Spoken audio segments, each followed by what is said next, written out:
Do angels experience emotion, joy, fear, and desire in Scripture? Do angels feel anything? Do they experience joy, fear, or desire? Do angels have emotions like humans do? Or are they purely logical, emotionless servants? Scripture gives us surprising insight. Today we're exploring a question that brings angels closer to our understanding. While still preserving the uniqueness of God, do angels experience emotion? And if so, what kind? The answer is nuanced, deeply biblical, and incredibly fascinating. Section 1. Angels are personal beings, not forces. The Bible never presents angels as impersonal energy or abstract forces. Angels speak, respond, obey, rejoice, resist worship. These are personal actions, not mechanical ones. Personhood implies awareness, intention, and responsiveness. That alone suggests angels are capable of emotional expression, though not in the same way humans are. Section 2. Angels experience joy. Scripture gives us one of the clearest emotional indicators. Jesus says there is joy among the angels when a sinner repents. This joy is not metaphorical. It shows awareness of redemption, delight in God's mercy, participation in heaven's celebration. Angels rejoice not for themselves, but for God's glory and the salvation of humans. Angels express awe and wonder. Angels are repeatedly shown in Scripture responding to God's holiness. They worship. Holy, holy, holy. They stand in reverence. They cover themselves in God's presence. This reflects awe, reverence, and wonder. Angels do not worship mechanically. They worship with intention and response. Do angels experience fear?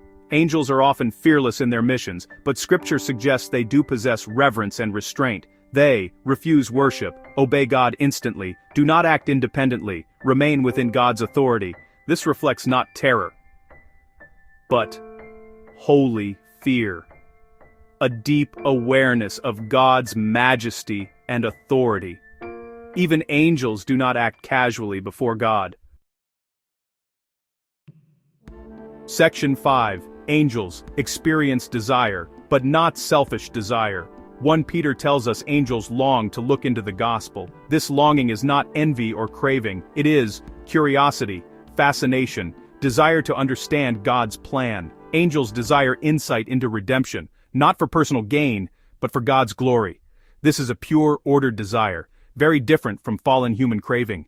Angels do not experience human emotional weakness. This is an important boundary. Angels do not struggle with anxiety, experience depression, battle internal temptation, fluctuate emotionally. Their emotions are stable, ordered, aligned with God's will. This distinguishes angelic emotion from human emotional fragility. Fallen angels distort emotion. Fallen angels display pride, rage, hatred, hostility, rebellion. These are not virtues, they are corruptions. Emotion itself is not sinful. Disordered emotion is. This mirrors human experience after the fall.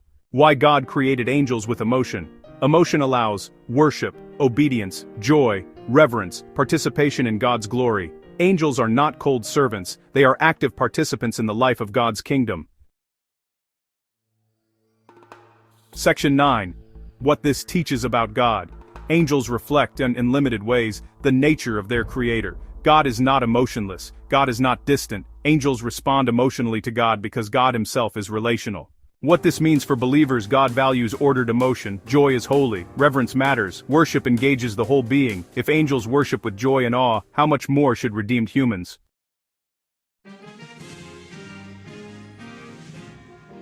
Angels are not emotionless servants. They rejoice in redemption. They stand in awe of holiness. They long to understand God's grace. They worship with intention and reverence. Their emotions are not chaotic. They are perfectly aligned with God's will. And one day, in the new heavens and new earth, believers and angels will worship together, with joy that never fades.